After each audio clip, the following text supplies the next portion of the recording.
Hey everyone, I just wanted to come on here and address something that has been going on in the last 24 hours that I feel like that I need to share with everybody on YouTube and everybody who might run across this story that I'm going to refer to.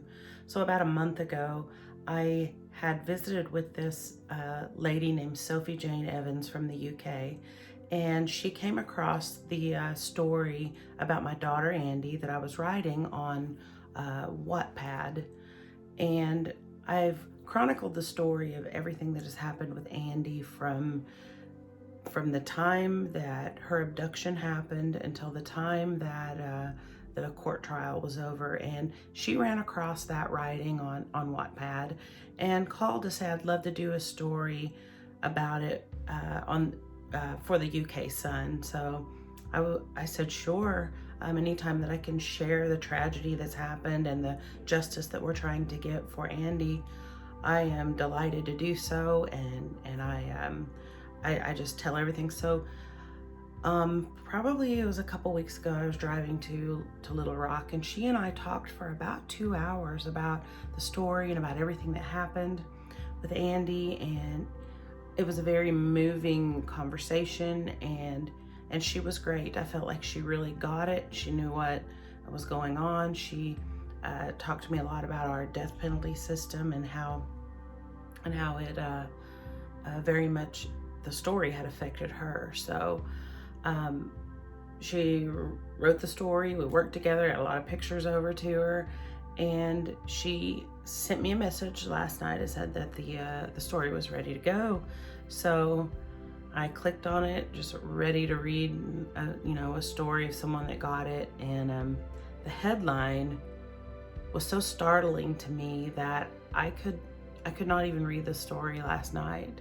I just put it away, and I talked to my sister, and when I told her the story was up, she immediately shared it, and we didn't know what the headline was. And I went back and I saw her Facebook, and the headline was Mum's Agony.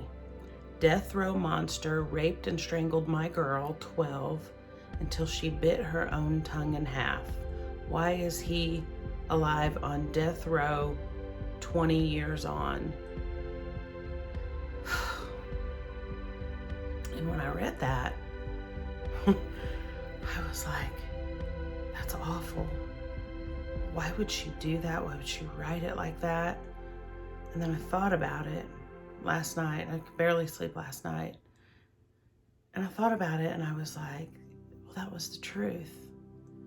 And I really started thinking about it more, and I was thinking to myself, well, maybe the actual truth about violent crime needs to be said how it is. And I went back and I read her story this morning, and there was so much truth in it about the things that happened.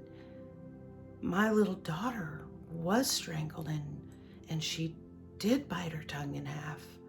And that was something, of course, I didn't know until I read the autopsy report only about 5 years ago, and it was so shocking to me then. But to see it on the front page of a national magazine, it really startled me, and it made me sick inside. It made me sick as a mother, and I was going to write her and say, please take that down. And then I thought about it, and I thought, the truth is what needs to be told in cases like this. The truth is the only thing that's going to make people realize the heinousness of crimes like this. A little 12-year-old girl died. A little 12-year-old girl fought for her life. A little 12-year-old girl fought so strongly that she injured her own mouth terribly. And this was the first time that a story has ever been written that it was so raw. And I don't know if it's just the difference in the cultures of the United States versus the United Kingdom. I don't know, but it was shocking to me. And was shocking to my sister. She showed it to her husband. It was shocking. My husband was shocked by it, and I took it down. I didn't share it, but getting back to the original point, the truth needs to be told. The truth is that happened, and the truth is that her story was so in depth that the things that she told have never been told before, and she got down into the meat of the story. And so what I'm gonna do is thank her for getting down into the meat of the story, and I'm going to go ahead and I'm gonna link it. And I just wanted to come on here and say why that I put a headline of my daughter to be shared and read that said something so brutal and awful. Well, the brutal and awfulness is that a 12-year-old girl was kidnapped from her home. She was minding her own business. She was driven away. She was raped. She was strangled. She was left out in the road, like left out into the woods, right off the road, like trash. And she did indeed bite her tongue in half, fighting for her life.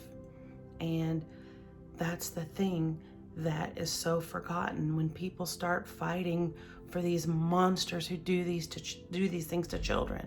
And I'm not going to hide that.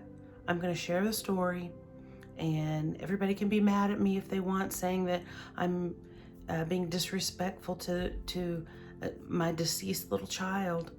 Well, the truth is the truth, and the truth is that happened to her. And I would love to know what everyone thinks about that. I would love to know,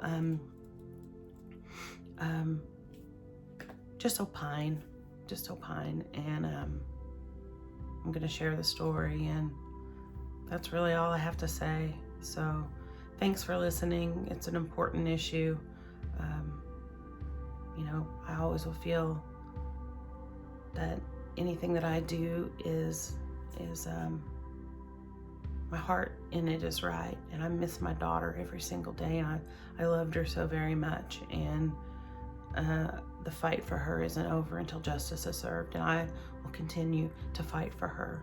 So thanks for watching, and see you later.